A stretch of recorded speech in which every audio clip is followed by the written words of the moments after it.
Pretend you love me for 10 minutes. The words hit like a drumbeat in a storm, sharp and desperate.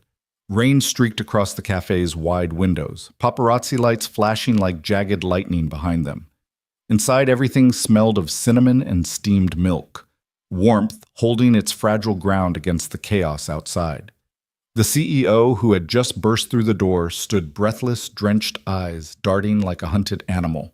And across from her, Dean Walker, a single father and janitor turned barista, froze with a towel still in his hand.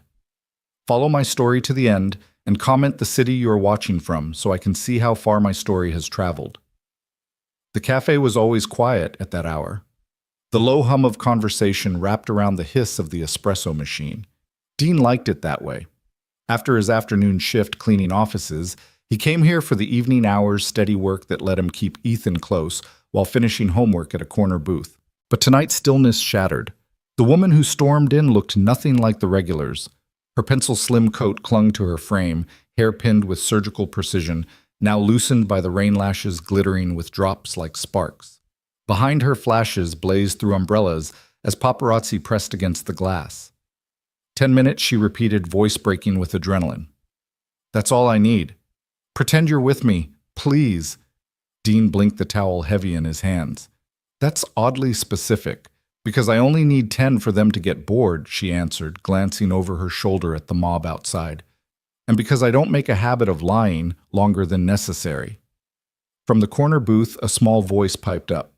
Dad Ethan's pencil hovered over fractions, his big eyes cutting from the strange woman to the window where cameras winked like fireflies gone rabid. Are we in trouble? Dean managed a smile for his boy, the kind meant to steady a kite against a gust. Not today, champ. He dropped the towel, checked the clock, 5:42 p.m., and the framed sign above the counter that said, House Policy. No drama, just coffee. Then his gaze returned to the woman recognition dawning. Juliana Cross. He'd seen her face 100 times on magazines, at the grocery checkout, on television clips that made her sound colder than marble.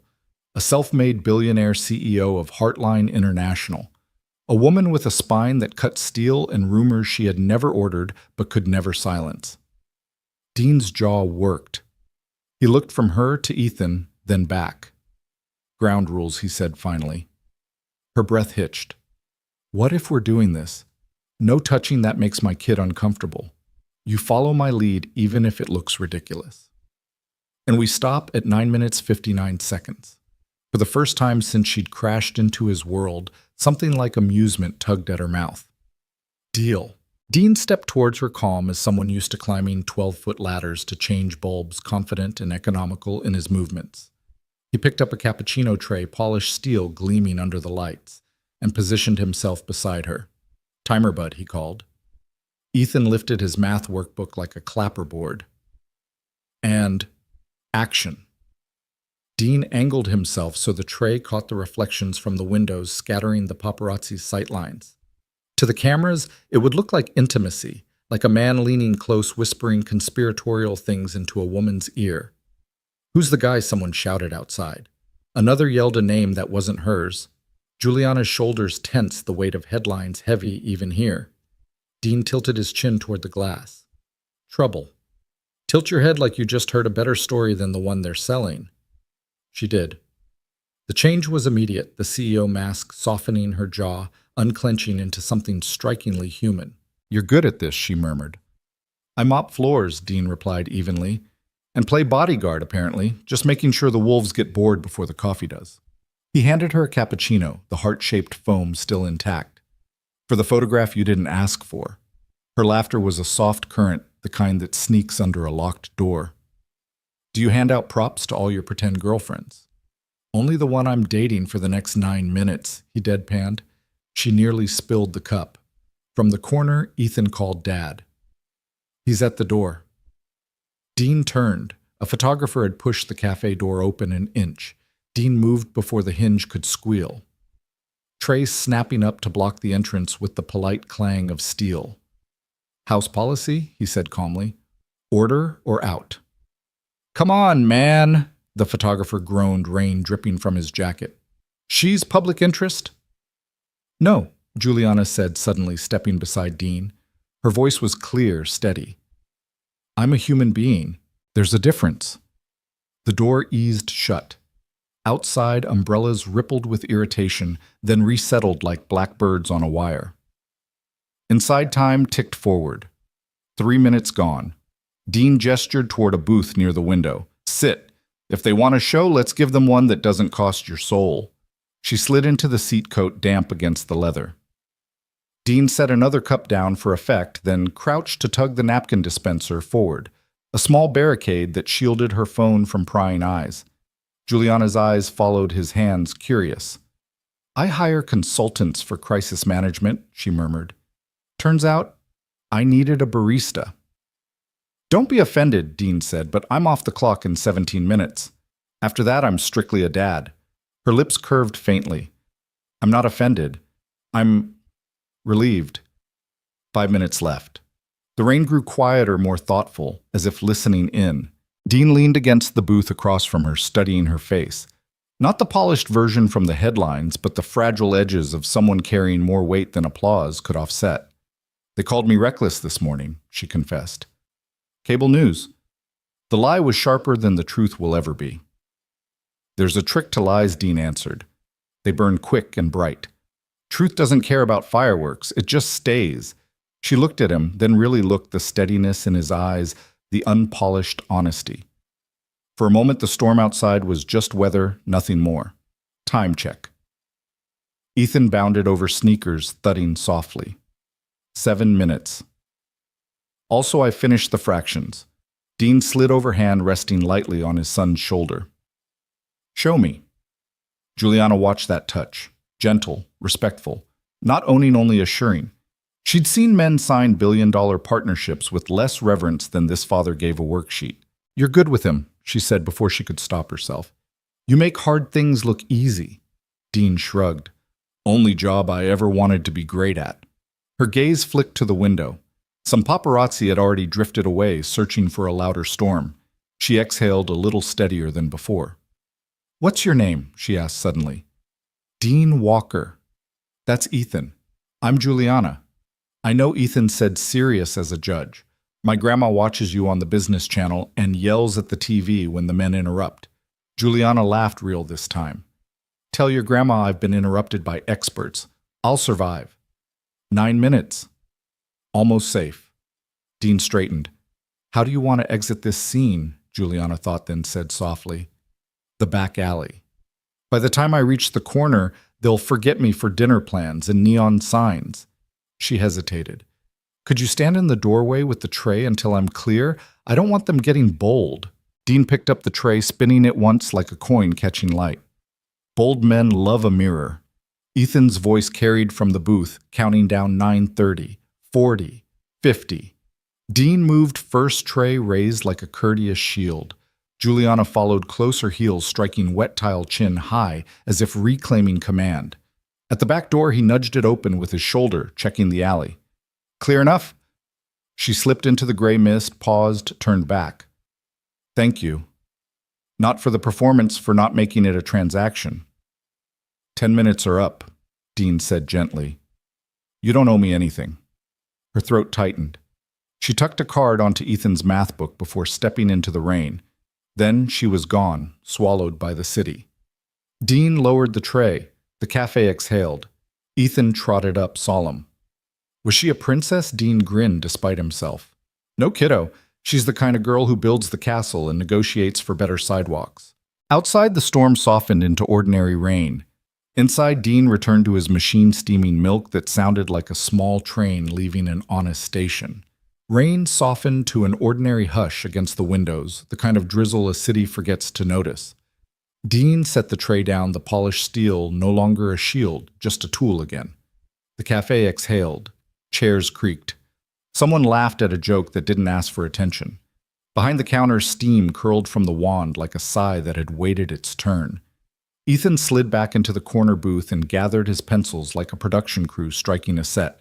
He glanced toward the door where the last umbrella ghosted past. She made it? He asked, as if they'd slipped a friend out of a burning theater. She made it, Dean said. He wiped water from the entry mat, broad strokes deliberate. He checked the lock, then the latch, then the quiet. Calm wasn't just a feeling, it was maintenance performed in small, precise motions. On the table near the register, a rectangle of white rested like a snowflake that refused to melt. Ethan noticed first. "Dad," he called softly, almost reverently. She left this. The card was heavy stock expensive without bragging. Juliana Cross, in embossed type, a direct number written by a hand that made decisions for a living. Beneath it, the smallest drawn heart, no bigger than a coffee bean. Dean didn't pocket it. He tucked it under the register, the place where lost things waited until they proved they wanted to be found. Nora, the owner, emerged from the kitchen with a towel over her shoulder and a face that asked without prying. "We okay?" she said, eyes flicking from the door to the card and back. "We're okay," Dean answered.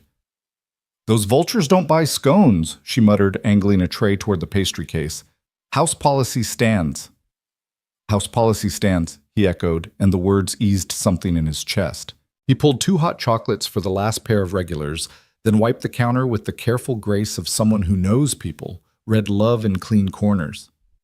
Ethan packed his notebook, the fractions complete and neat, in his small print like someone had built a tiny fence to keep chaos out. "Dad," Ethan said, hovering at the end of the counter. "What did we just do?" Dean considered. He could give his son 1,000 lessons in a single sentence or say it messy and true. He leaned a forearm on the wood and smiled. "We kept someone's head attached to their heart," he said, "and we did it in 10 minutes flat." Ethan nodded like this was a thing you could draw. "Do you think she's lonely?" She didn't look lonely. She looked fast. "Fast can be lonely," Dean said. He straightened the chalkboard where Nora had written "Tomorrow Community Reading Hour," the letters like steady footprints marching across black slate. "You can outrun a lot of things. Lonely keeps pace." They finished closing with the ceremony that turns chores into meaning cups. Nested ground swept, the open sign turned to closed with a tiny click that sounded like dignity putting itself to bed. Outside, the storm had traded temper for reflection. Streetlights threw amber halos on the slick pavement. Ethan shouldered his backpack, a brave weight for a small frame. "Hot cocoa." "When we get home?" he asked. "Always," Dean said. They stepped into the rinsed night. The city felt washed but not forgiven, silvered and honest. On the walk, Ethan kicked a leaf until it gave up and became water again. "Dad, what's pretend?" he asked suddenly. "In movies, it's a job," Dean said. "In life, sometimes it's a bridge. To where?" "To the next honest thing." Ethan considered this long enough to step over a puddle that didn't deserve his socks. "So, we were a bridge for her," Dean said softly. "For now." Their building was an old brick place with clean hallways and a smell of winter coats sleeping along the walls. In the apartment, Dean hung their jackets, lined their shoes like soldiers at attention, and put a pan on the stove. Milk warmed until it sang. Cinnamon dusted the air like a promise. Ethan set 2 mugs on the counter with both hands careful as a surgeon. "Do you think the cameras will come back tomorrow?" Ethan asked. "Cameras always come back," Dean said, "but so do mornings." They drank cocoa at the small table covered in crayon pocks, and the faint scratches of 1,000 homework battles won. Ethan pulled out his paper robot and added a square to its chest, a compartment for a heart. "Looks stronger," Dean said. "It needed armor," Ethan replied. Then after a beat, "You didn't let them make us a show." Dean met his son's eyes. "Dignity doesn't ask for a spotlight," he said. "It brings its own light." Ethan smiled like he'd just memorized a spell. Somewhere in the building, a neighbor started a laundry cycle. The thrum felt like thunder singing itself gentle. After Ethan brushed his teeth and the robot took up a guard post on the nightstand, Dean swished a dishcloth through soapy water and called quiet into the room. He washed the 2 mugs like they'd be needed again, which they always were. Then stood at the window and watched the city finish blinking itself to sleep. His phone vibrated once, an alert from a news app he never asked for. He didn't open it. The headline glowed anyway through the lock screen. Juliana Cross spotted with mystery man at local cafe. He set the phone face down. He wasn't a headline, and Ethan wasn't a plot twist. He checked the door chain, then checked it again because some rituals are both habit and prayer. When he finally laid down, the ceiling traced shadows across his room like maps of somewhere he didn't need to go. Sleep came in pieces. Twice he woke to the sound of rain auditioning for thunder, and twice he told it no. Morning arrived with a pale gold square across the kitchen floor, and the scent of coffee doing its best work. Ethan's hair refused to learn order a detail Dean loved enough not to fix. They ate toast in the ordinary way. Ethan jammed on his sneakers. The robot went into the backpack with its heart compartment outward like a badge. "Grandma's after school?" Dean asked. "Yep," Ethan said. "She makes grilled cheese like a wizard." "Everyone needs a wizard," Dean said, and kissed his son's forehead with the ease of a man who had chosen the job and never looked back. He walked Ethan down 2 flights to the stoop, watched him join the slow river of kids, then checked his watch. The morning shift waited the one with keys and codes and floors that told the truth about who a building thinks it is. Heartline Tower rose 3 subway stops away, a glass and steel spine stitching itself into the sky. Inside the lobby had a sound-polished quiet, like coins settling in a velvet bag. Security knew him by nod and name.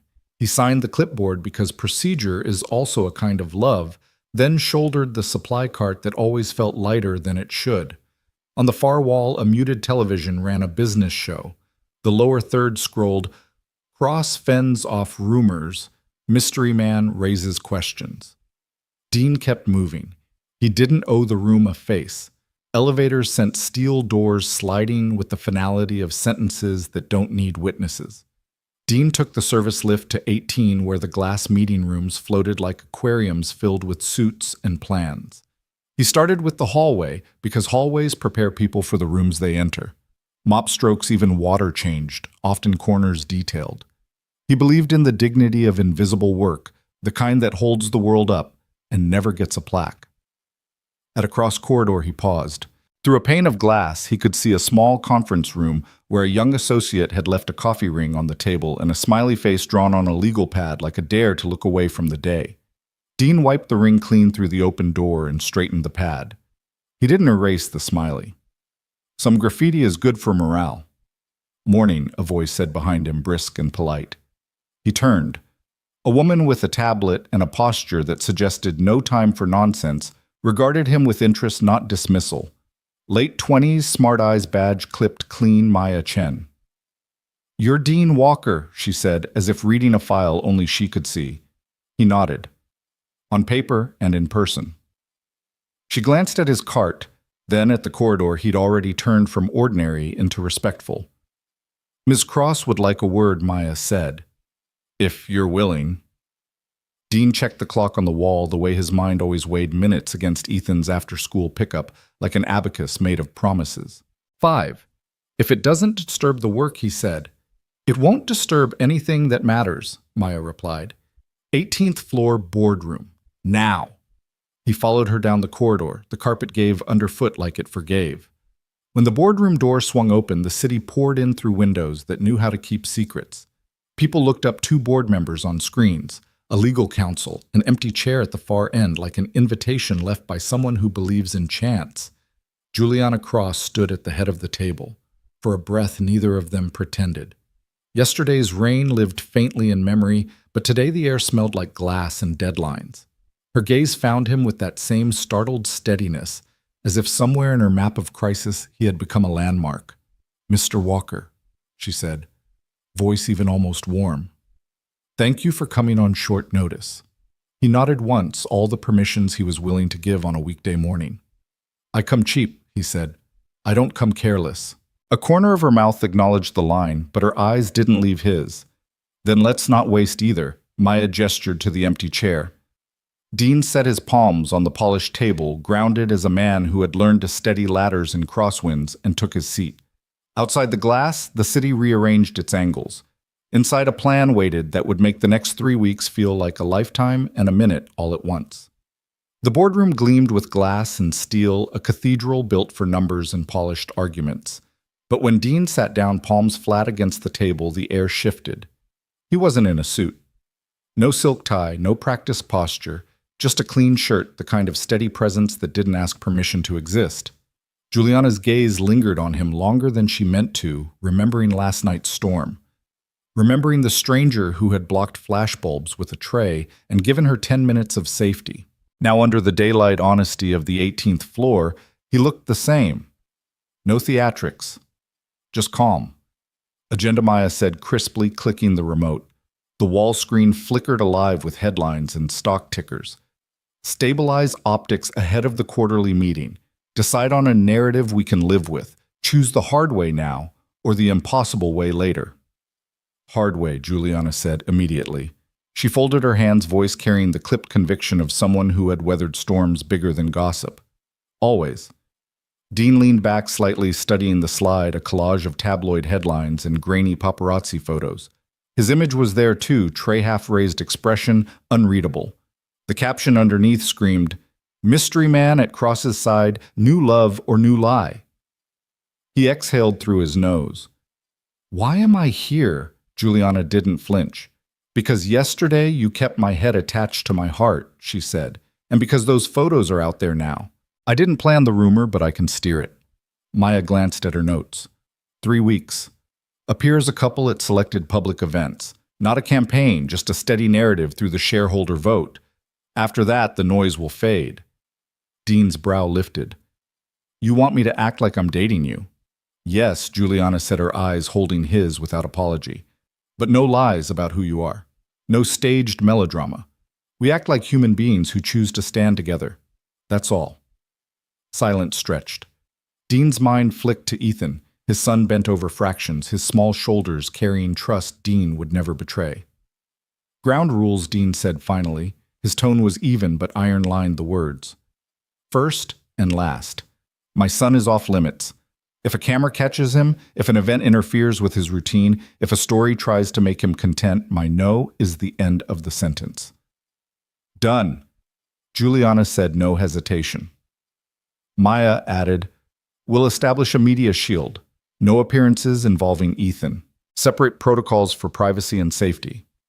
Dean's jaw unclenched by a fraction. He tapped the table with one finger, weighing. "No gifts, no scripted affection. Nothing that turns me into a prop." "Agreed," Juliana said, voice quiet but resolute. "I won't insult you with theatrics. Not after you gave me honesty in a storm."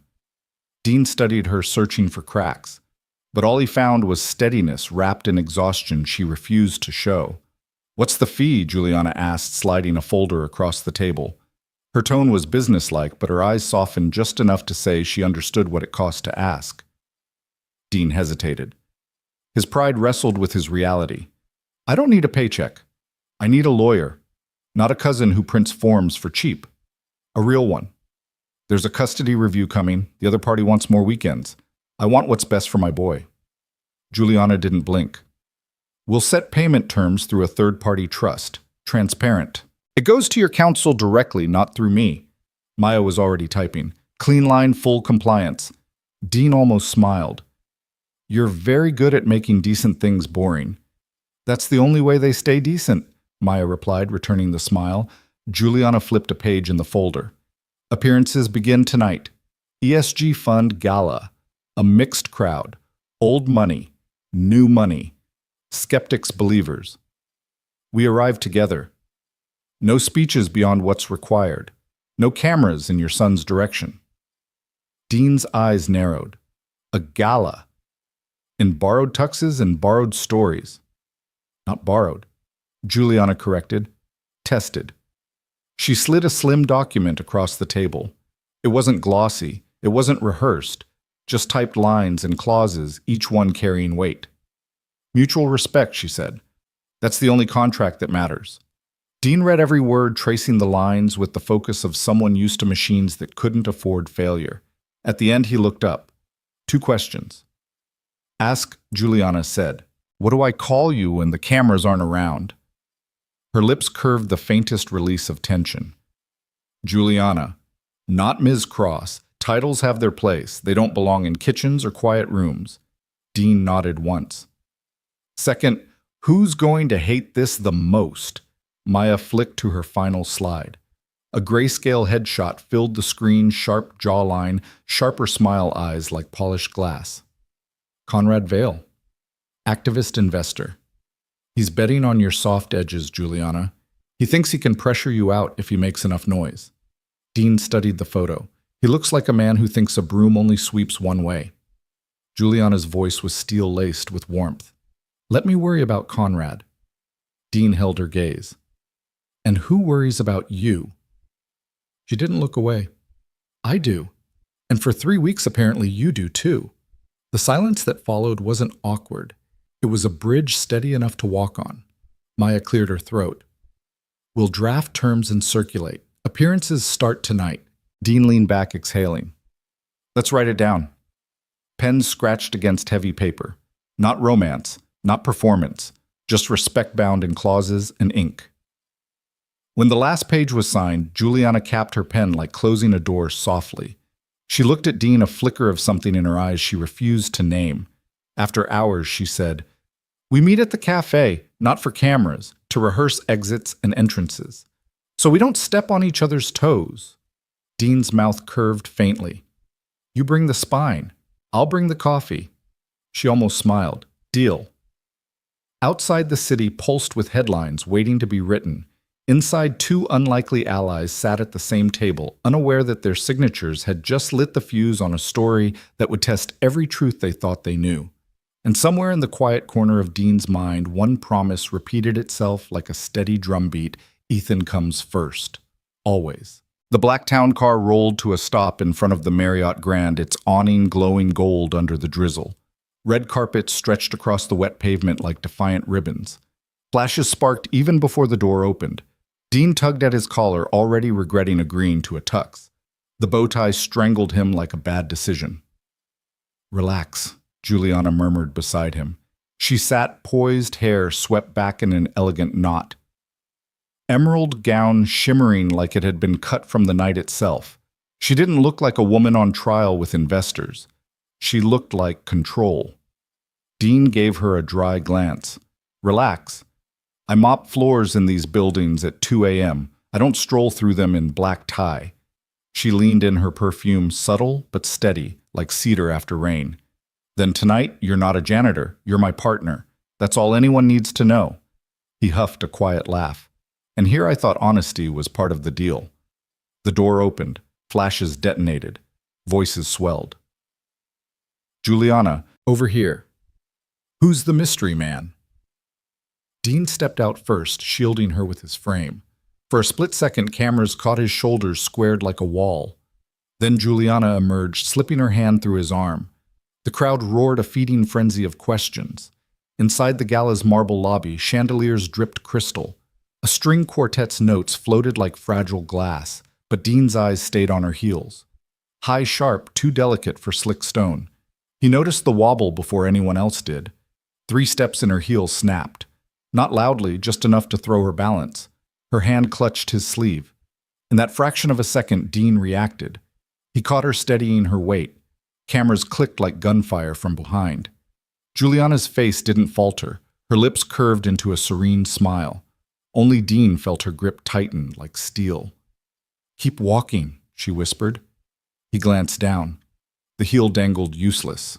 With practiced calm, Dean guided her toward the nearest column out of direct sight lines. He crouched without ceremony, pulling a small roll of black tape from his jacket pocket, leftover from work, stuffed in out of habit. Juliana blinked down at him. You brought tape to a gala. He didn't look up. You brought a janitor. Comes with the territory. With steady hands, he braced the heel, taping it securely, then slipped a safety pin through the strap from his cufflink kit.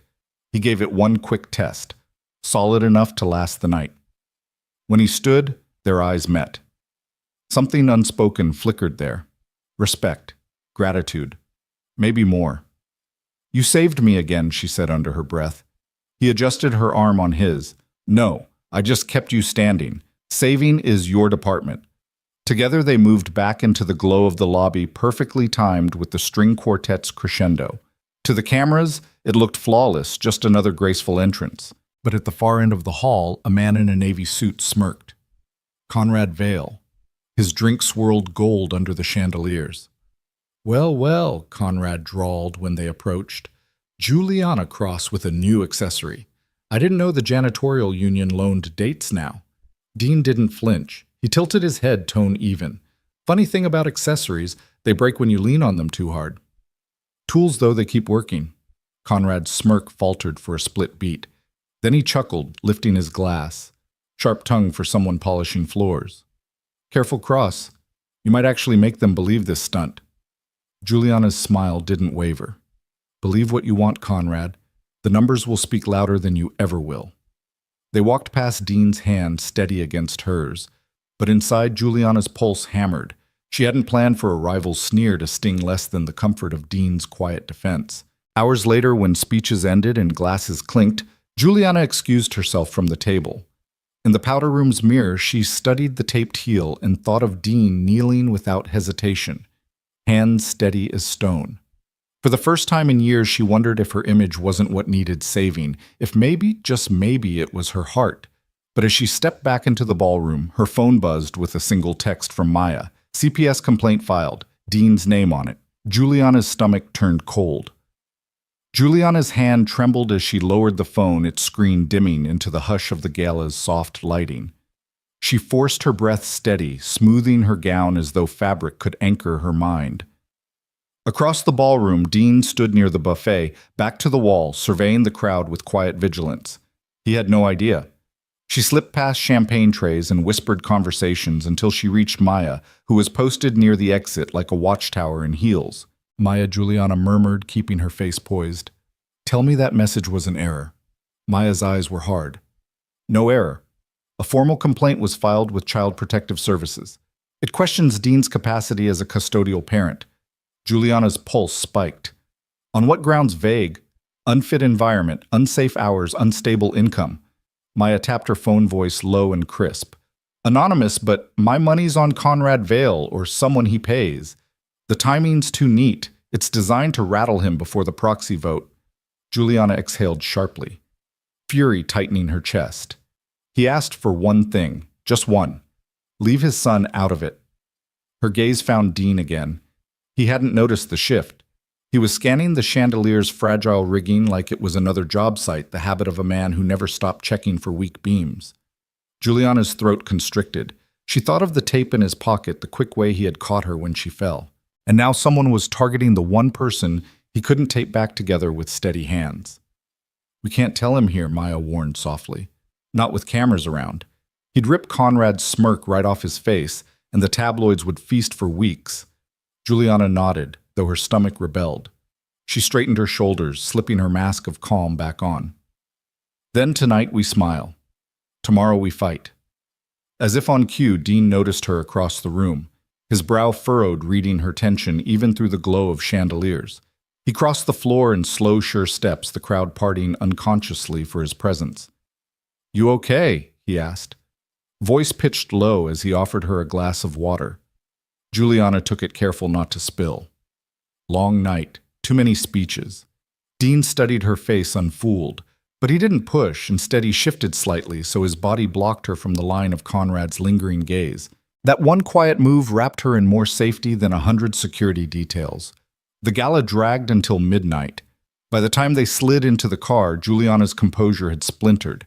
Dean loosened his tie, rolling his shoulders. Out with it, he said, What did Vale whisper in your ear? You've been on edge since the second set. Juliana hesitated. Dean. Don't, he cut in gently. Don't polish it? I spent years listening to engines groan before they cracked. I know when something's about to blow. She stared at the passing city lights, then finally said it. CPS complaint. Filed tonight. Your name's on it. The silence that followed was thick like glass about to shatter. Dean's hand tightened into a fist on his knee. Who? He demanded. Not a question, a sentence. We don't know yet, Juliana said quickly, but Maya thinks Conrad is pulling strings. It's too targeted, too sudden. Dean's jaw flexed. My boy, they're going after my boy. His voice wasn't loud. That made it worse. The kind of fury that lived quiet could burn the longest. Juliana reached across the seat, laying her hand lightly on his arm. We'll fight it. You're not alone in this. He turned eyes dark, then softened a fraction at the sincerity in hers. You don't owe me that fight. Don't I? She asked quietly. You held me steady when the world wanted me to fall. Maybe it's my turn. The car swayed through the wet streets. Neither spoke for a long while. At last, Dean's voice came low. Tomorrow, first thing, I'm calling Ethan's school, making sure he's shielded from this mess. Juliana nodded. And I'll have Maya secure the best family attorney on retainer. Anonymous complaints don't stand when the truth is clear. Dean rubbed his face, the exhaustion of years weighing heavy. Ethan's all I've got. They can take every shift, every dollar. But not him. You won't lose him, Juliana said firmly. Not while I still have breath to stand. Outside, the rain-slicked streets reflected the city's neon blaze, fractured like a million broken promises. But inside that car, two people who had no reason to trust anyone were slowly weaving threads of something stronger than contracts. Juliana looked at Dean, his profile carved by fatigue and fury, and thought, they picked the wrong man to corner, and the wrong woman to stand beside him. The knock wasn't loud, but it carried paperwork in its bones. 3 measured taps that paused the apartment's morning hum. Dean wiped his hands on a dish towel and opened the door to a woman in a navy blazer with rain freckles on her shoulders and a badge clipped where no one could miss it. Mr. Walker, she asked. That's me. Angela Ruiz, Child Protective Services, scheduled welfare check. Ethan peeked from the hallway, socked feet, whispering over the rug, the paper robot cupped in both hands like a fragile animal. Dad. It's okay, bud, Dean said, keeping his voice a low lake. Just a visit. A second softer knock arrived on the heels of the first. When Dean swung the door wider, Juliana stood there with a takeout bag, hair damp from a stubborn drizzle, the kind of tired that good makeup doesn't bother to fight. She took in Angela's badge in a blink and managed a smile that didn't argue with the moment. Dinner delivery belated, she said lightly. And I can come back. You can come in. Dean answered. To Angela, he added, if that's fine. Angela nodded. Visitors are fine. We're here to see the ordinary. The ordinary in Dean's apartment had edges softened by use, a small corkboard stitched with Ethan's spelling test shoes lined like small soldiers by the door, a kitchen where the pan knew the weight of milk by memory. The air still carried a hint of last night's cinnamon, the scent of a ritual that made a boy feel chosen. We'll start with Ethan's room, Angela said, professional, but not unkind. Then kitchen, any medications. Then a few questions. Dean angled a hand. After you. Ethan's room was a map of a kid who thinks in steps comics stacked by issue robot parts arrayed on a towel, pencils squared like runway lights. A nightlight waited in an outlet like a small moon. Angela ran her gaze along the edges, testing with questions that wore no teeth. Bedtime 8:30, Dean said. Reading after. Lights at 9. Supervision. If I work late, he's with my sister or Ms. Duffy next door. Both cleared last review. School on time. Homework at the cafe if I'm on shift. He likes to do math where the machine hisses. Ethan nudged the robot toward her. He's getting a heart compartment, he explained softly. So when the noise scares him, he can put the good things inside. Angela's mouth did a small thing that wasn't quite a smile and wasn't far from one. That's excellent engineering, she said. What goes in first? Hot cocoa, Ethan answered, and my dad's voice when he says it's time to sleep. In the kitchen, Angela opened cabinets with the respect of someone who expects good answers and sometimes gets them. Cleaning supplies were on a high shelf latched. A smoke detector tested with a single obedient chirp. The fridge held groceries arranged by habit.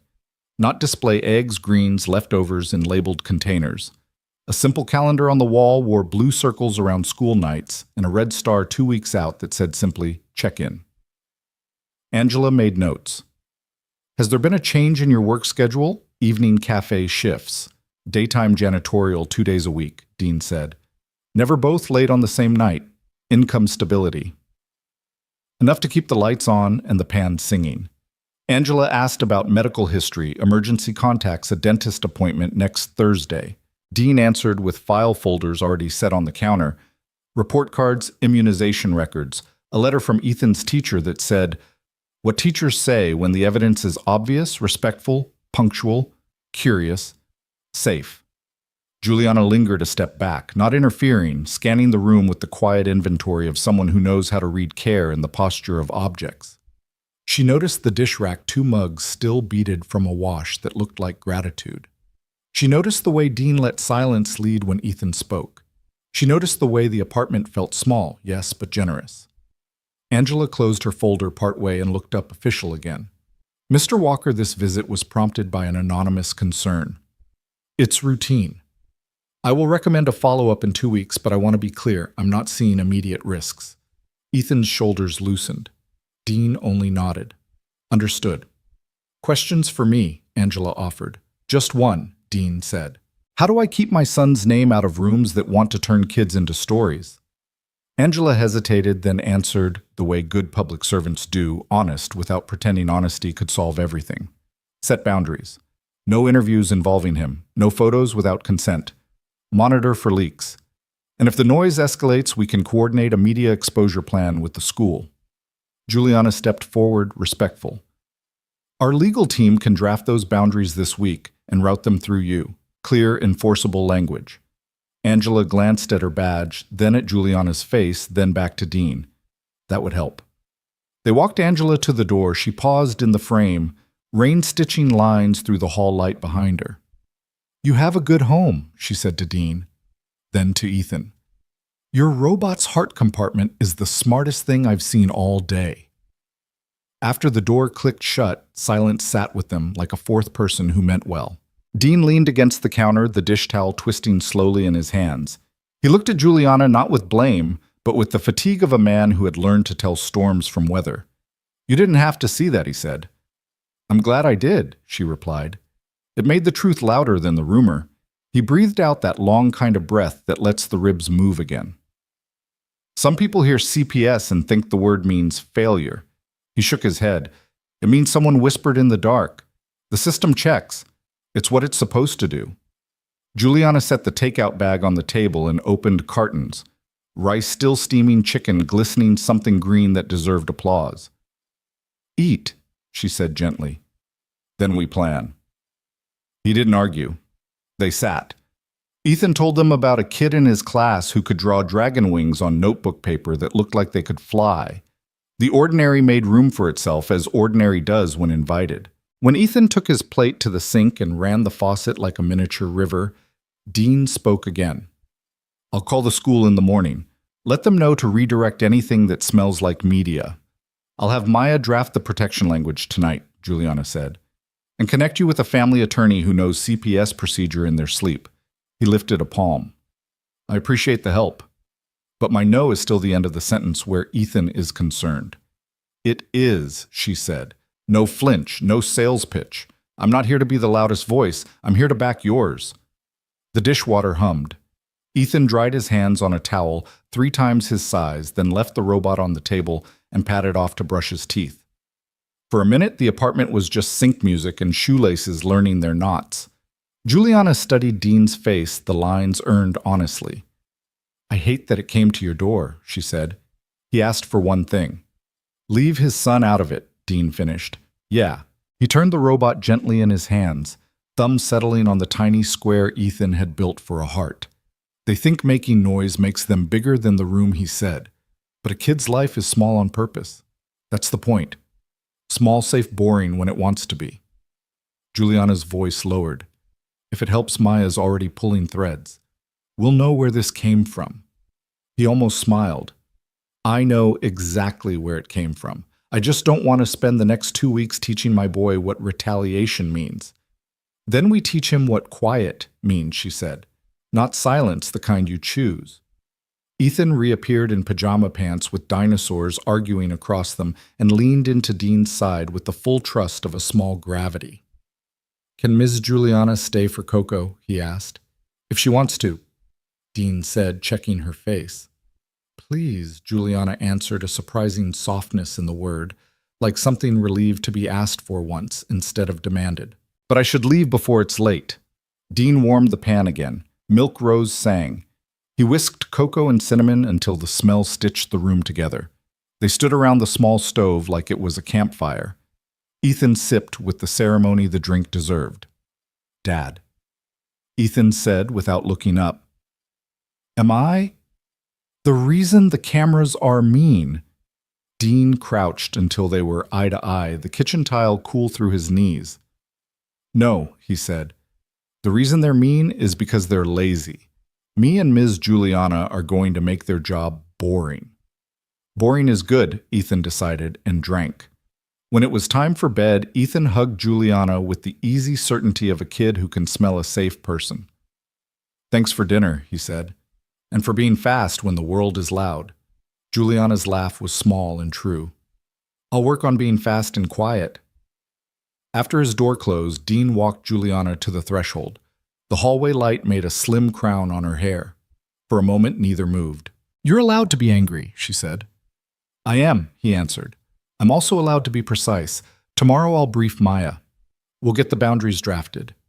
And Dean, she hesitated, choosing a word that didn't cost too much. We can pause public appearances if that shields him. He looked past her to the stairwell and the miles of city beyond it. We do whatever keeps Ethan's name out of strangers' mouths, he said. If that means the world thinks we retreated, they can have their headline. We'll keep our quiet. Her breath caught, not in pain exactly, but in recognition. Then we start there. She stepped into the hall and turned back, once a small tilt of thanks that didn't need a speech. When the door latched, Dean set his palm to the wood for the length of a heartbeat, then turned out the kitchen light. The apartment settled. The calendar on the wall kept its 2-week promise without swagger. Outside the city muttered its late songs. Inside, a father rinsed 2 mugs and set them on the rack like tomorrow would ask for them again. It would. 2 weeks is both a long time and no time at all. For Dean, it passed in dishes, rinsed, coffee-poured mop strokes across empty halls, and the familiar click of Ethan's pencil in the evenings. For Juliana, it passed in boardrooms where words like stability and shareholder confidence were wielded like blades. The follow-up visit came on a gray Thursday. Angela Ruiz returned this time with less paper and more ease. She asked her questions, checked Ethan's room, noted the calendar with 2 new blue circles, and closed her folder with a soft thump. No concerns, she said. This file will close. Ethan grinned, and Dean's shoulders dropped like they'd been carrying the ceiling. Angela shook his hand firmly, nodded to Juliana, and left. For a moment, the apartment filled with the rare kind of silence that doesn't ache, it rests. Juliana was the first to break it. You know, this doesn't end it right. Conrad isn't the type to back down because one door closed. Dean leaned against the counter, arms folded. Then he can bang on locked doors until his knuckles split. My son's not for sale, not for smear, not for story. She watched him a moment, then reached into her bag. Then maybe it's time we play offense. From a leather folder, she pulled a set of papers. Contract. Confidentiality clauses. A non-disclosure that spelled out in sharp letters what had been only spoken between them. Dean glanced at the first page, then raised a brow. A contract for pretending.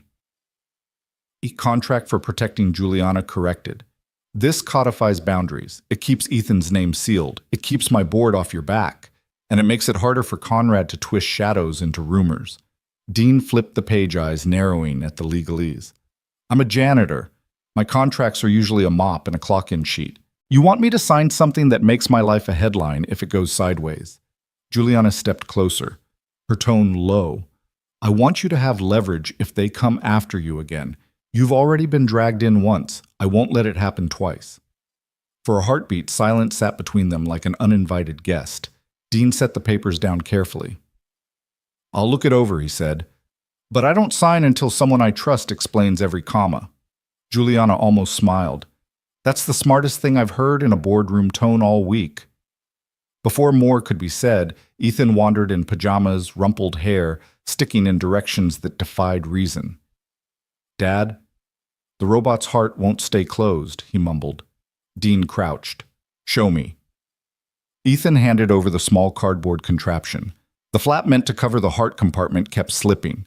Dean studied it, then pulled a paperclip from the counter, bending it into a hinge. He fastened it gently, and the flap held. Sometimes you don't force it shut, he told his son. You give it a hinge so it can open and close without breaking. Ethan nodded, satisfied. Like a real heart. Juliana's gaze lingered on the boy, then on Dean's hand, steady over the paper robot. Something inside her shifted an echo of what she had once wanted for herself, but buried under ledgers and meetings. Later that night, when she left the apartment, Dean walked her to the door. Rain streaked the hallway window, the city's neon blurred into watercolor. "You don't owe us this fight," he said quietly. Juliana met his eyes. "Maybe I do. Or maybe for once I want to fight for something that matters more than numbers." Dean didn't answer right away. He only nodded, then closed the door softly after her. But what neither of them saw was Conrad Vale standing across the street beneath an umbrella, watching the lights go out one by one in Dean's apartment. His phone glowed with a message he was already drafting. "Push harder. Leak new angle.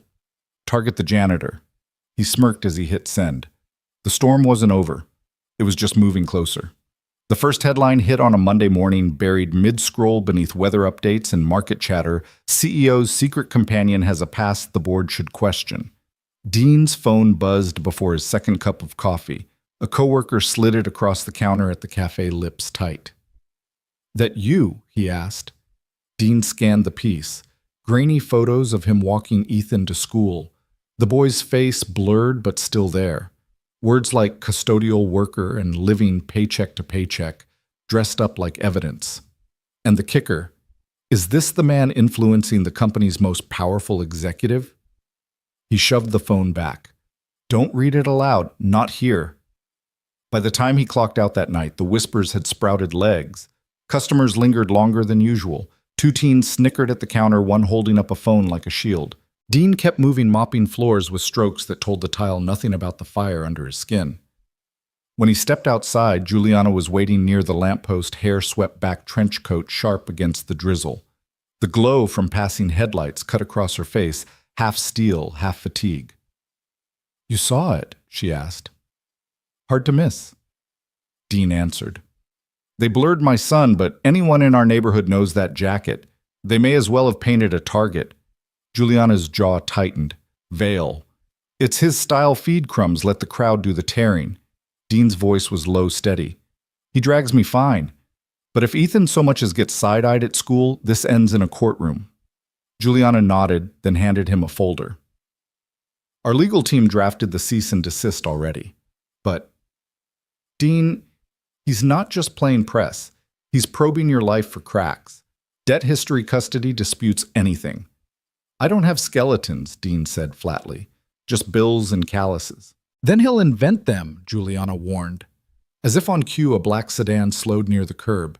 Its tinted window rolled halfway down, camera flash, igniting like lightning, quick and invasive. Dean stepped instinctively in front of Juliana, jaw set, hands curled into fists. "Get used to it," she muttered, though her voice carried a tremor. "He won't stop until he draws blood." Dean glanced at her.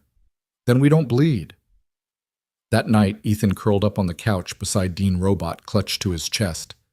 "Dad, why are people taking pictures of us?" Dean tucked the boy under a blanket. "Because they don't know us," he said softly.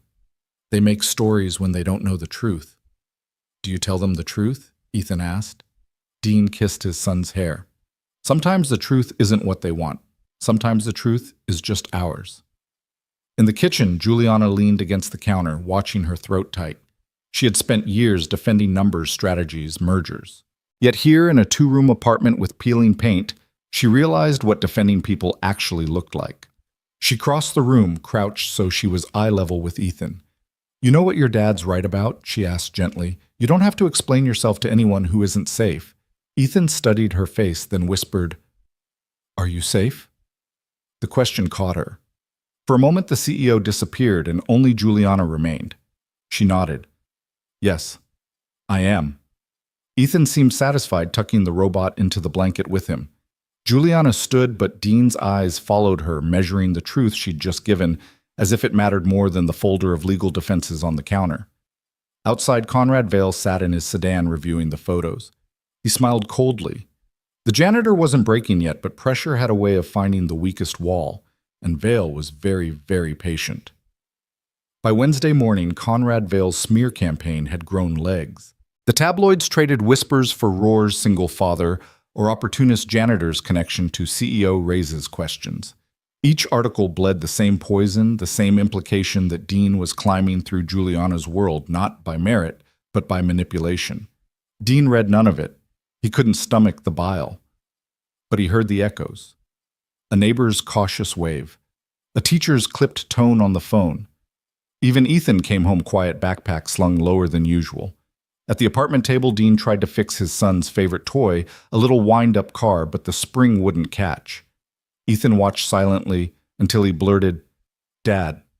Someone said, "You only hang out with Miss Juliana 'cause she's rich."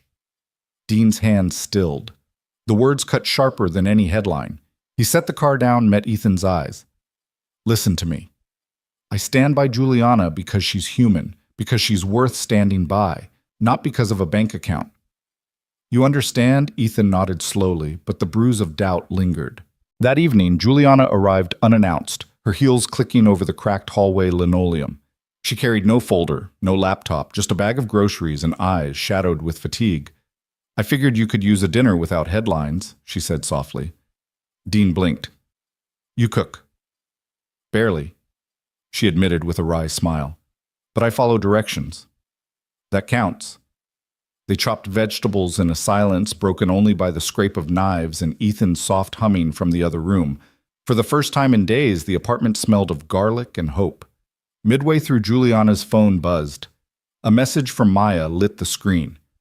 "Board is unsettled. Vale stirring votes. Brace yourself."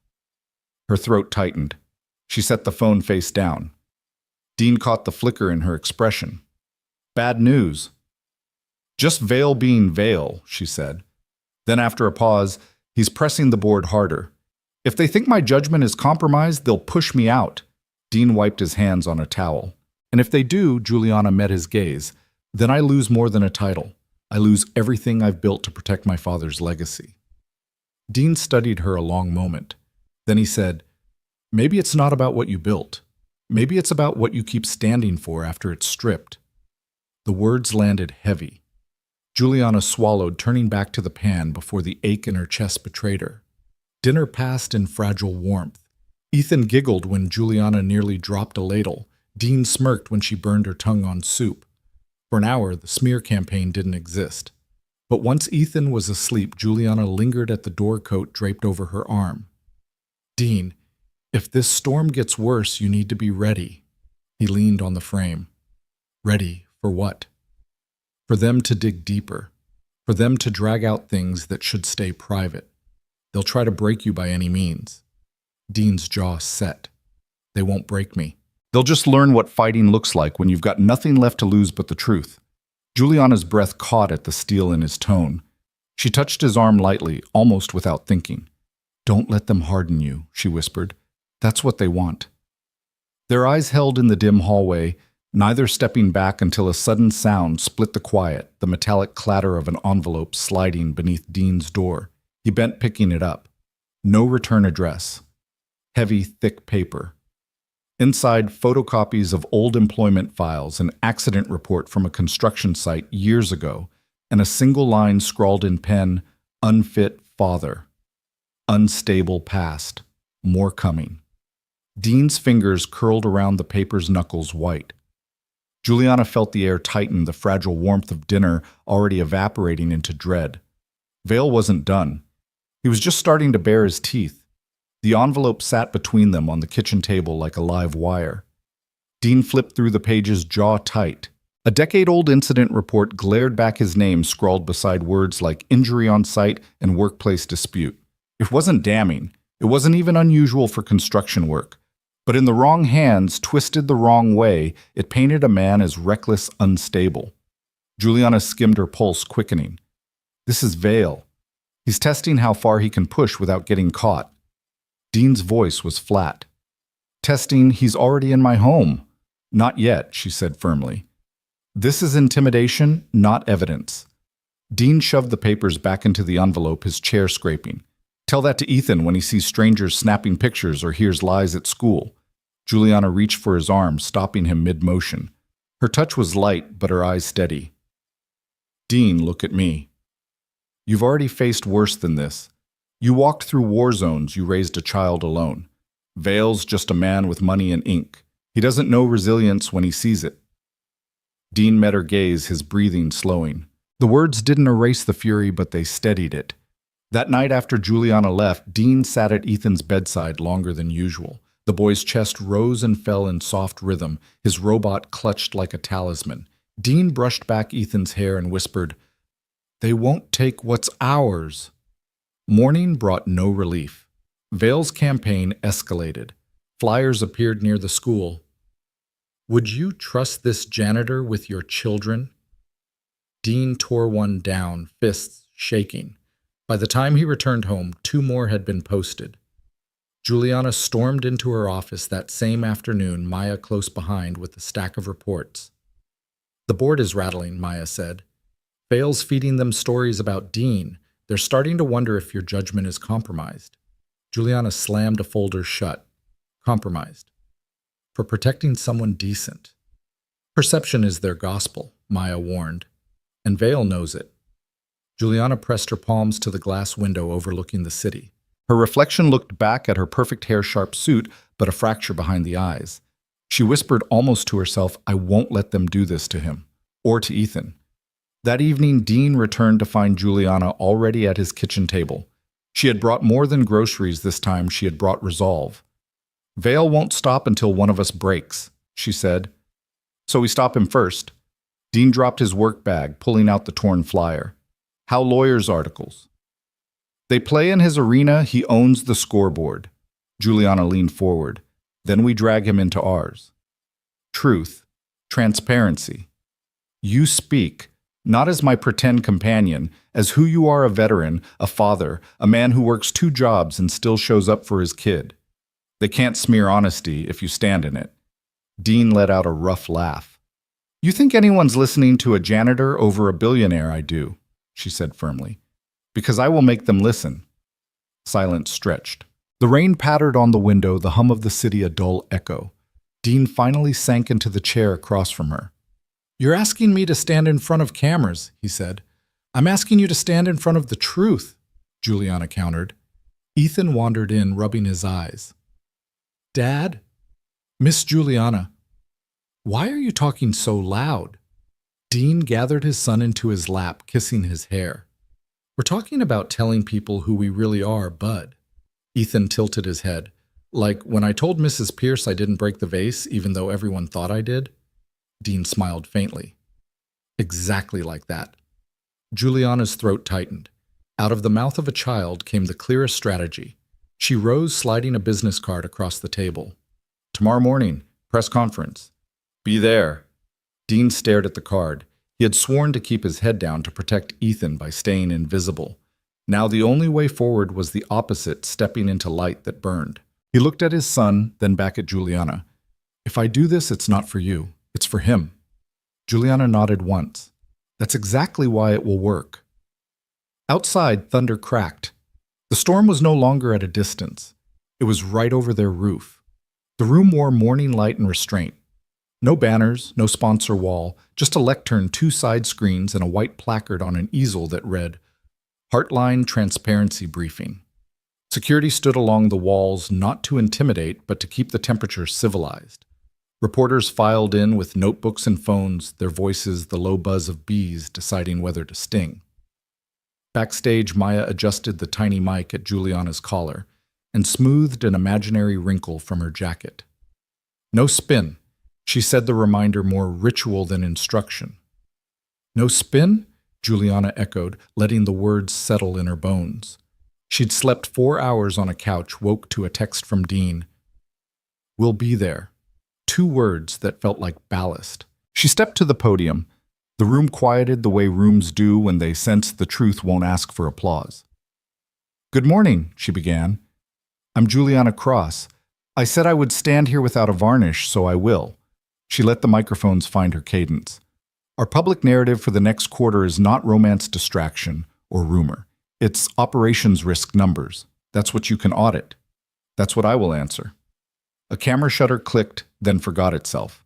She glanced to Maya. The left screen lit with a simple flowchart: dates, burner email routes, a PR vendor payments that hopped like stones across a creek toward Conrad Vale's office. Not lurid, just clear. In recent weeks, Juliana continued a burner account seeded stories implying, I staged a relationship and worse, targeted a private citizen, Dean Walker, with insinuations designed to trigger a Child Protective Services visit. CPS did its job. They found a stable home and a good kid. The smear failed on facts, not volume.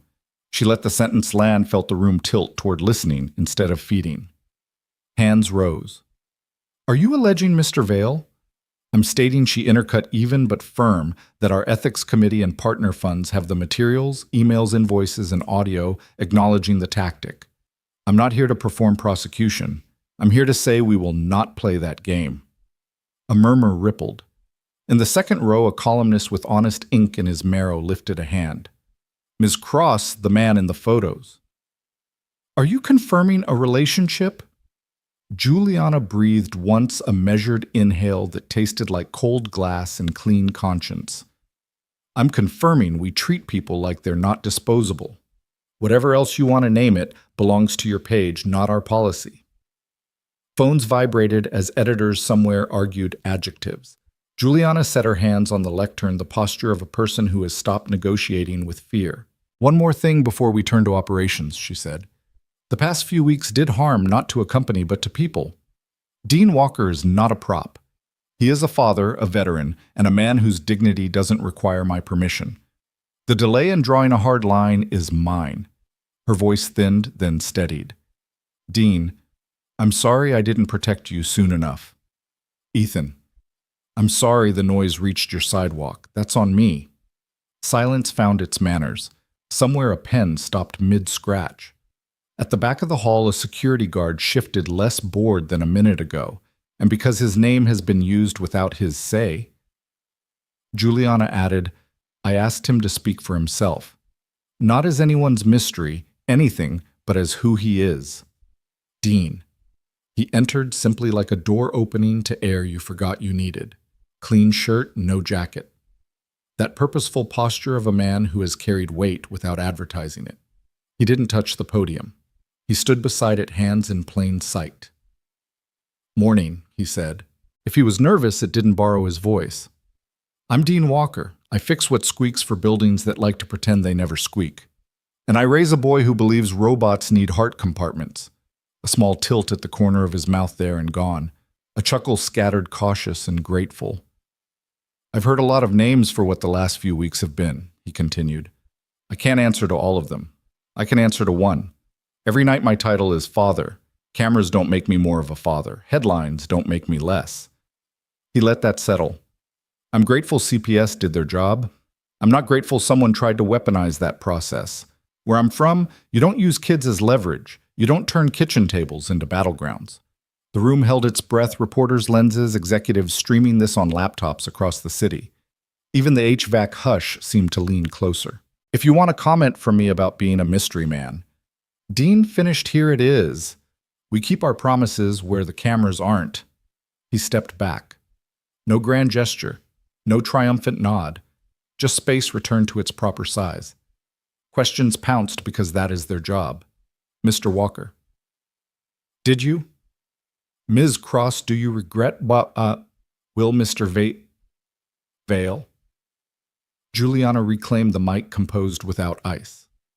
Operational questions go to our CFO at 11. Ethics questions go to the committee. Questions about private citizens will not be answered today, tomorrow, or next week. We are drawing a line in a color you can't miss. Maya gave the subtlest signal from the wings. The right screen lit with a one-page internal memo, interim guardrails for investor conduct, explicit prohibitions against targeting employees, family members, or private citizens for leverage. Effective immediately pending formal vote. We should not have needed to write that, Juliana said. Now we have. Phones vibrated like a chorus. Maya's tablet popped with banners. Partner fund calls emergency ethics review. Allied board moves to censure. The room didn't know yet, but the tide had already turned upriver. A reporter near the aisle tried once more. Do you anticipate Mr. Vale facing removal at his other funds? That's theirs to choose, Juliana answered. When you show your homework, the math teaches itself.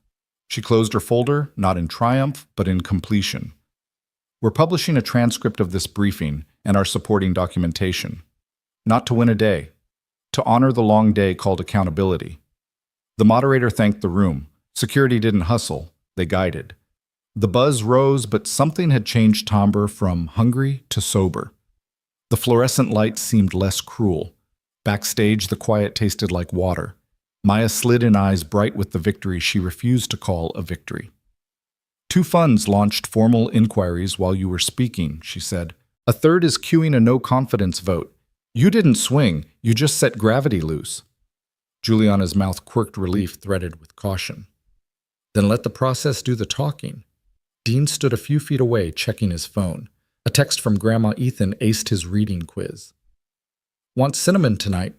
He smiled into the screen like a person who knows exactly what matters. Juliana turned to him. For a moment, the world thinned to 2 people in a hallway where paint had been touched up just enough to pretend it hadn't been scuffed. You were good, she said, the word too small and still exactly right. Thank you. He shook his head. You did the unglamorous part. You made it official. Her eyes softened. For the record? No. Not for the record, she corrected herself, surprising them both. For Ethan. I'm going to keep distance for a while. Not because this is nothing, because if it's something I don't want a room full of microphones deciding its shape. He absorbed that the truth and the bruise welded together. I figured he said honest as concrete. Then gentler. If we're right for the long road, a few quiet miles won't break us. A breath she didn't know she'd been holding let go. I'm learning, she said. How to stand for the right things without asking the world to clap. He glanced toward the stage where techs coiled cables like well-trained snakes. Some rooms teach you to talk loud, he said. Others teach you to listen. You just made one of the second kind. Maya reappeared with a folder lighter this time. Press wants comment on Vale, she said. We'll send them to the committee. And she hesitated, a rare thing. There's space on the 11th floor we aren't using. The facilities team could turn it in a week. Chairs, a coffee station, lockers, a door that closes, a sign that says quiet room. Juliana didn't look away from Dean. Make it happen, she said. Then to him quietly. Your idea, I'll only sign off. He smiled, something in his shoulders releasing like a knot deciding to be a bow. I'll bring a list, he said. Things people need that no one remembers until it's too late. Bring it, Maya said. I'll bring procurement. A cluster of reporters drifted past the curtain hoping for a stray sentence. None came. Some stories are not for them. They stepped out into the hallway, which smelled faintly of lemon cleaner and new paper. Through the glass doors, the city practiced its indifference taxis, sleeking past a delivery bike, weaving with a grace that deserved more than a shrug. Juliana and Dean paused where their paths forked hers to the elevator, and a tranche of meetings his to the street, and a boy who would be waiting with a cinnamon request and a newly confident voice. We started by pretending for the world, she said, almost amused at the way beginnings tie themselves to endings. And we'll keep our promises where the cameras aren't, he finished. They didn't hug. They didn't stage a look. They just nodded like people who had endured a weather system together and were now content to check the forecast before the next walk. By midday, emails would ping in rooms that thought themselves immune to consequence. By evening, policy drafts would turn into language that could be enforced. And somewhere around dinner time in a 2-room apartment that carried the scent of cocoa and relief, a father would lift a saucepan and let it sing for a boy who had learned that the loudest safety is the quiet kind. Tomorrow, there would be another kind of room to build one with soft chairs and shelves that held more than books. But for now, what remained between them was real enough to live without a headline. Evening clung to the city with a hush like someone dimming a stage light one notch at a time. Neon signs pulsed across wet pavement, and the scent of roasted peanuts drifted from a cart near the subway steps. Dean walked home with Ethan's hand in his, the boy swinging a paper bag that smelled faintly of cinnamon. At their apartment, laughter rose before the door was even locked. Ethan darted to the table, spilling his backpack's contents like a river of worksheets and robot sketches. Dad, look. Mrs. Pierce wrote, excellent, on my story. She said my robot had the best ending. Dean ruffled his hair. Robots with heart compartments, remember, that's your secret weapon. Ethan grinned, then leaned in close, voice dropping to a conspiratorial whisper. And guess what? Nobody mentioned the flyers today. Not even the mean kids. It's like they disappeared. Dean's chest eased, though he didn't say it. That's how it should be, bud. Just you and your stories. Later, as Ethan slept, Dean stepped onto the balcony, city lights blinking like restless stars. He exhaled into the cool air. For weeks, he'd carried a dread heavier than his tool belt. But tonight the weight was lighter. Juliana had stood with him more than that she had shifted the ground so his son's name could rest safe. Across town, Juliana's penthouse glowed like a lantern. She stood barefoot in her kitchen, a glass of water in hand, staring at the skyline. Her phone buzzed with a dozen missed calls and congratulatory messages. She ignored them all. Instead, she scrolled to Dean's name and hovered over the call button. Her thumb lingered, but she let the screen go dark. The timing wasn't right. Not yet. The next day brought fallout. Vale's name filled headlines, but not the way he intended. Words like investigation board, censure, and ethics breach wrapped around him like chains. His smug grin vanished from the financial pages, replaced with a photo where the camera had caught him mid-blink, unguarded, suddenly small. At Heartline headquarters, a quiet shift had begun. Employees who once whispered about Juliana now greeted her with nods of respect. Some even smiled, tentative but real. In the cafeteria, conversations hushed when she walked in, not out of fear but reverence. The CEO, who once seemed distant, had stood in front of cameras and apologized to a janitor and his son. That gesture traveled faster than Vale's lies ever could. Maya noticed it most. She caught employees lingering near the new quiet room on the 11th floor, a space already softened with armchairs, a kettle, and a stack of children's books someone had donated. "It's working," Maya said one morning, handing Juliana her coffee. "You changed the culture with a single door." Juliana shook her head. "Dean did. I just signed the form." That evening, as Dean locked up his cart and swept the last crumbs from the marble floor, Juliana appeared at the far end of the hall. No cameras, no press, just her holding 2 takeout bags. "You worked through dinner again," she said. "Thought you could use real food instead of vending machine peanuts." Dean chuckled. "You spying on me now?"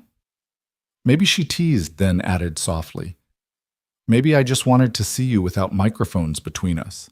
They sat in the empty cafeteria sharing noodles and stories. For the first time, their laughter wasn't edged with tension. Juliana leaned back, chopsticks poised midair. "Do you remember the first night when I asked you to pretend I thought I was buying 10 minutes of protection? I didn't realize." Her voice trailed. Dean watched her steady. "Didn't realize what?" "That pretending would feel more real than anything else I'd had in years." Silence folded between them, not heavy, but delicate like a page waiting for the next line. Dean set his chopsticks down. "Juliana, I'm just a guy trying to raise his boy. I don't fit into your world of glass towers and boardrooms." She reached across the table, fingertips brushing his hand. "Maybe my world's been missing the one thing yours has plenty of honesty." Dean didn't pull away. He didn't lean in either. He let the moment breathe because some truths needed time to take root.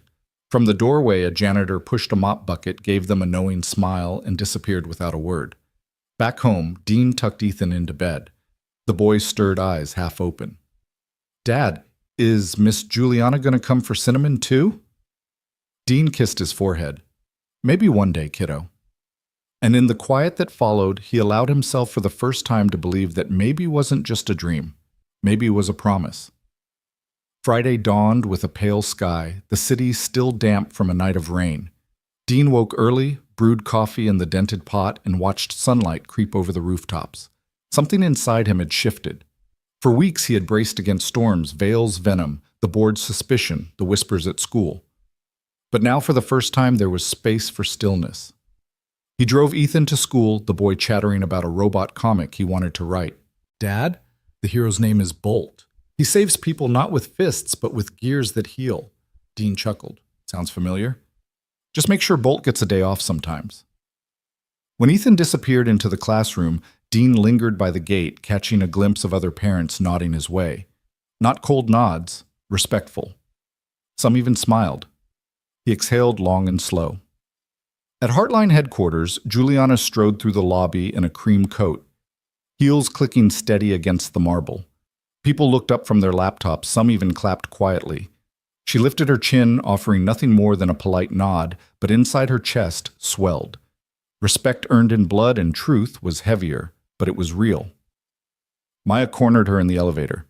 The board wants a closed-door session. Vale's vote is gone. They're split on who should fill his seat. Let them split, Juliana said calmly. I'm done patching fractures to please them. From here on, we build new stone. By mid-afternoon, she slipped away her driver, dropping her near a quiet park not far from Ethan's school. She found Dean seated on a bench, still in his janitor's uniform, hands dusted faintly with chalk from repairing the classroom blackboard. You know you're allowed to sit without fixing something first, right? She teased. He smirked. Old habits. Besides, broken things find me. Her gaze softened. Not all broken things need fixing. Some just need company. They walked slowly along the park's path, autumn leaves skittering at their feet. Juliana spoke first. The truth is, I didn't just ask you to pretend that night to silence Vale. I asked because I was afraid. Afraid I'd walk into that gala alone and everyone would see through the armor. You gave me more than cover. You gave me breath. Dean stopped looking at her. And you gave me something Ethan hadn't seen in years. A reason to believe people like us matter, even in glass towers. They fell quiet, their steps in rhythm, their breaths forming clouds in the chill. That evening, Juliana joined them at the apartment again. She brought a pie burnt crust, but Ethan declared it the best ever. They ate at the rickety table, laughter cutting through the peeling wallpaper like sunlight. Midway through dinner, Juliana glanced at Ethan, then at Dean. Do you ever wonder what would have happened if I hadn't asked you that favor? Dean wiped his mouth with a napkin. I try not to waste time on maybes, but I know my life would be a little quieter, and maybe a lot emptier. Ethan piped up, cheeks smeared with pie. And I wouldn't have cinnamon nights. They laughed. But beneath the laughter, Juliana's hand brushed Dean's. It lingered. He didn't pull away. Later, after Ethan fell asleep, Dean walked Juliana to her car. The street was quiet, the hum of the city softened. She leaned against the door, eyes bright but cautious. You know, she said, people will keep talking. Maybe not Vale anymore, but others. They'll say I don't belong beside a janitor, that you don't belong beside a CEO. Dean's voice was low, steady. Let them talk. We know what's real. Her breath caught. And what's real, Dean? He didn't answer with words. He reached up, brushing a strand of hair from her face. His fingers lingered just long enough for her to close her eyes. But before the moment could settle, a sound split the air, the ring of Dean's phone. He stepped back, answering quickly. It was the school. Juliana watched his face tighten as he listened. What is it? She asked when he hung up. Dean's jaw clenched. They want me to come in tomorrow morning. Something about Ethan's story project. They didn't explain. For the first time in days, unease returned. The storm wasn't over. It was circling back, quieter but sharper. Saturday morning carried a brittle silence, the kind that made every sound, footsteps on tile, the whistle of the kettle, feel too sharp. Dean dressed Ethan in his warm hoodie, packing a snack even though the school hadn't asked for one. The boy bounced around, clutching his folder of robot drawings. Dad, do you think Mrs. Pierce will like Bolt's ending? Dean forced a smile. She'll love it, bud. Just be yourself. At the school office, a secretary led them into a small room. Inside sat the principal, Mrs. Pierce, and a man Dean had never seen before, sharp suit. Gold watch, a smile stretched too thin. He introduced himself as a special consultant for the district. Dean felt the hair rise on his neck. Mr. Harris, the principal, began carefully. We received concerns about Ethan's project. It was flagged. Ethan frowned. Flagged? I just drew robots. The consultant leaned forward, fingers laced. The concern isn't about robots, son. It's about the themes. Stories of broken systems, corrupt leaders, and ordinary people standing up. Some parents believe it's inappropriate for a child his age. Dean's voice sharpened. So you're censoring his imagination now? The man didn't flinch. We're saying this narrative sounds coached, as if someone planted ideas. His gaze flicked to Dean. Ideas not suitable for a child. Dean's jaw clenched. He wanted to lunge across the table, but Ethan's small hand gripped his sleeve. Dad, the boy whispered. Juliana's voice cut the tension. She had arrived quietly, slipping into the room without announcement. If you're accusing anyone of planting ideas, accuse me. All heads turned. She set her leather bag on the table with a thud. Because I told Ethan stories. Stories about courage, about honesty, about men like his father who don't wear suits but carry the real weight of this city. The consultant shifted uncomfortably. Ms. Vale. Ms. Hart, she corrected coldly. And if you're implying Dean Harris isn't fit to guide his son, you'll answer not just to me but to every camera I invite into this school by noon. The principal raised her hands. Please, no one is accusing. Juliana leaned forward, voice like steel wrapped in velvet. Don't mistake fear of headlines for mercy. Ethan's voice matters, and if you silence him, you silence every child who dares to write truth into fiction. The room froze. Finally, the consultant muttered something about reviewing policy and left. Ethan beamed at Juliana. Miss Juliana, you sounded like Bolt. Her expression softened. Maybe Bolt sounds like you, Ethan. As they left the school, Dean walked beside her, his steps heavy, but his heart lighter. You didn't have to come. Yes, I did, Juliana replied simply. Because this isn't just about you anymore. Or me. It's about Ethan and what he learns from watching us. That evening, they gathered again in Dean's small kitchen. The scent of chili filled the air, steam fogging the window panes.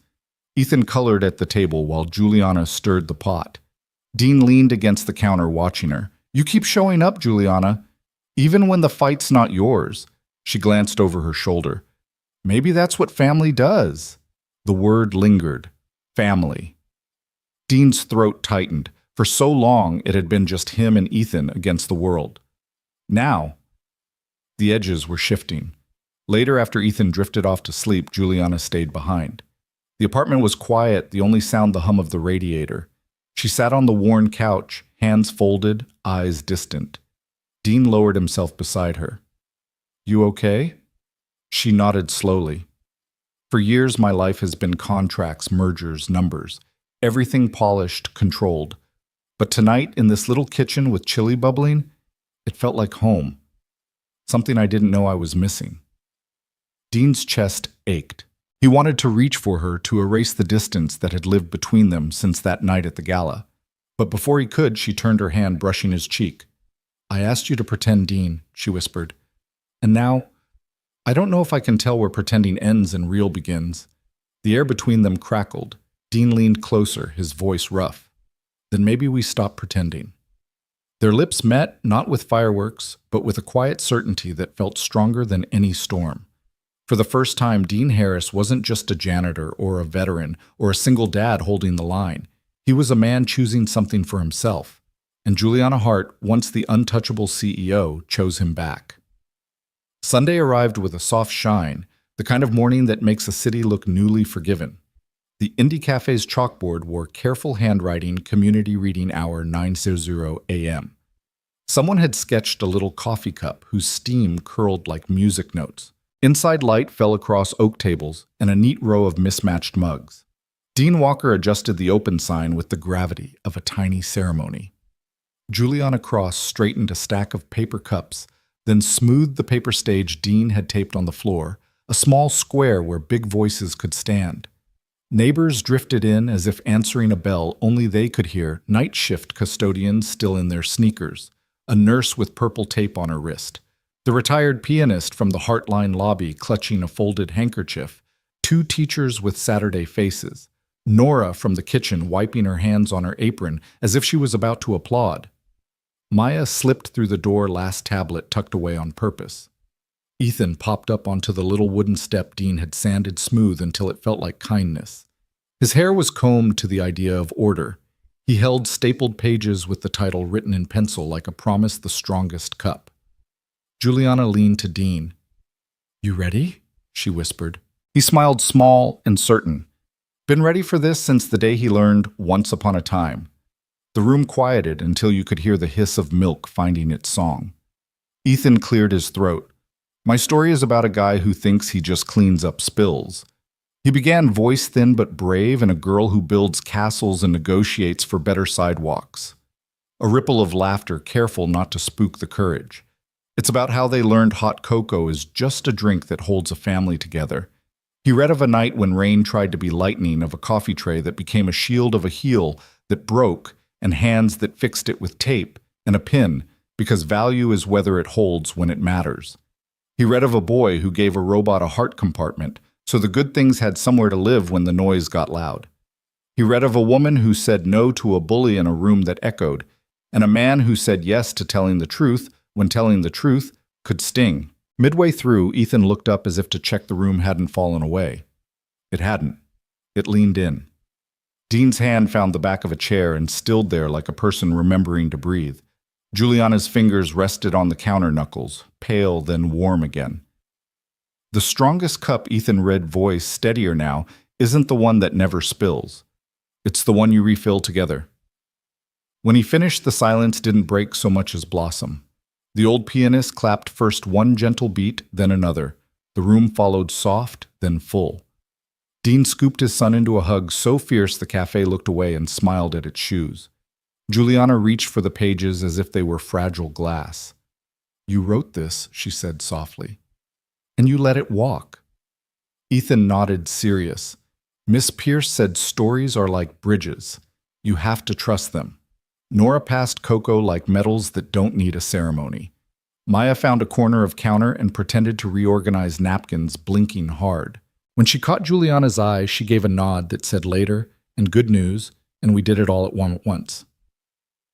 Updates, Juliana murmured when the room turned to soft chatter. Ethics committees at 2 funds voted censure, Maya said, voice low.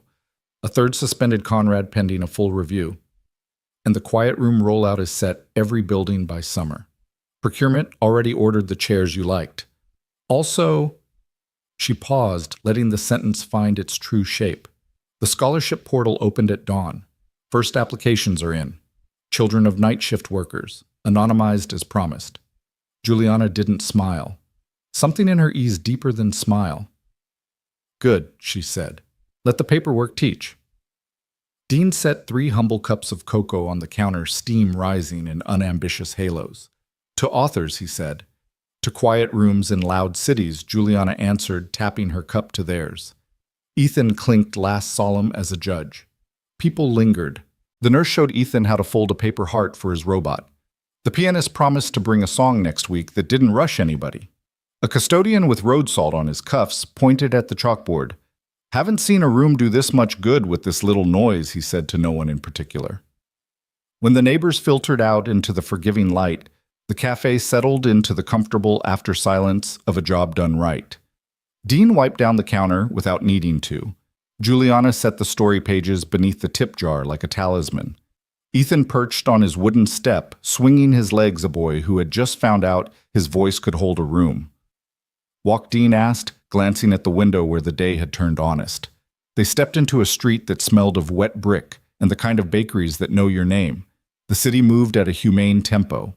No flashes, no vans with tinted windows, just dog leashes, stroller wheels, a bus sighing like a tired uncle. Ethan took the middle because that's where kids belong. Fingers twined with each of theirs, swinging their arms like a metronome that had finally found the right tempo. Dad Ethan said, eyes on the tiny parade of ants rethinking a crack in the sidewalk. "Are we a unit?" Dean glanced at Juliana, then down at the small hand in his. "We're a family," he said. "We'll decide the vocabulary as we go." Juliana laughed softly. "CFOs love vocabulary." Then, more serious, "We choose ours." They passed a storefront where a muted television scrolled old footage of Conrad Vale stepping into an elevator, a chyron muttering words like investigation and suspension. No one inside looked up. The world had moved on to more useful weather. A woman from Heartline's night crew waved shyly from a bus stop, then held up her phone, the scholarship portal open to a form that asked practical questions in plain language.